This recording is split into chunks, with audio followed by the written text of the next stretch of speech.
Bollywood star హీరోల్లో best speaker ఎవరు అంటే మరో మాట లేకుండా జూనియర్ ఎన్టీఆర్ పేరు చెప్పేయొచ్చేమో. టీనేజీలోనే స్టేజ్ మీద అద్భుతమైన ప్రసంగాలతో అదరగొట్టిన తారక్ వయస్సు పెరిగే కొద్దీ పరిణతి సాధించాడు. ప్రతి మాట కొలిచినట్లు మాట్లాడుతూ తన అభిమానులనే కాక అందరినీ ఆకట్టుకుంటూ ఉంటాడు. స్టేజ్ మీద అతను మాట్లాడుతుంటే ఎంతసేపైనా కళ్ళు చెవులు అప్పగించేస్తారు ప్రేక్షకులు. ఓవైపు అభిమానులను ఉర్రూతలూగిస్తూనే ఆలోచింపజేసేలా మాట్లాడ్డం తారక్కే చెల్లు. అయితే రకరకాల కారణాల వల్ల తారక్ తన అభిమానులతో ఎంగేజ్ అయి చాలా కాలమైంది.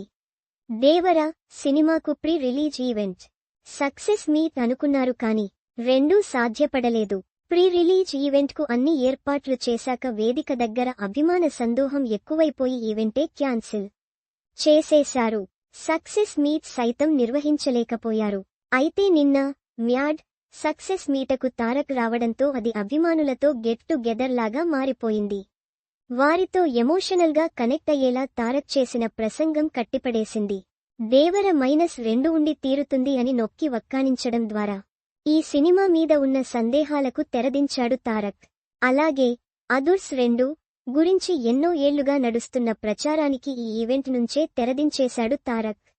తనకు పెద్ద ఫ్యాన్ అయిన నిర్మాత నాగవంశీతో ఒక ఎగ్జైటింగ్ ప్రాజెక్ట్ ఉండబోతోందంటూ తారక్ చేసిన ప్రకటన అభిమానులను ఎంతగానో ఎగ్జైట్ చేసింది. సోషల్ మీడియా జనాలు నాగవంశీని మీమర్స్ పిలిచే చింటూ అనే మాటను తాను కూడా వాడడం ఈ స్పీచ్లో పెద్ద హైలైట్. దీన్ని బట్టి తారక్ సోషల్ మీడియాను మీమ్స్ను ఎంతగా ఫాలో అవుతాడో, ఎంత అప్డేటెడ్గా ఉంటాడో చెప్పడానికి ఉదాహరణ.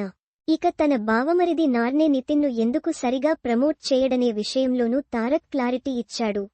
నితిన్ తాను నటుడు అవుతానని చెప్పినప్పుడు నా సపోర్ట్ ఉండదు పోయి చావు అని వ్యాఖ్యానించిన విషయాన్ని భలే సరదాగా చెప్పి ఆడిటోరియాన్ని హోరెత్తించాడు తారక్. మరోవైపు తన సిగ్నేచర్ కాలర్ మూమెంట్ను రీక్రియేట్ చేస్తూ అభిమానులు గర్వపడేలా తన ప్రయత్నం చేస్తూనే ఉంటా అని తారక్ ఇచ్చిన భరోసా ఇంకో హైలైట్. ఇలా మొత్తంగా నిన్నటి తారక్ స్పీచ్ ఆద్యంతం ఉర్రూతలూగించేలా సాగుతూ అభిమానులకు ఒక మధుర జ్ఞాపకంగా మారిపోయింది.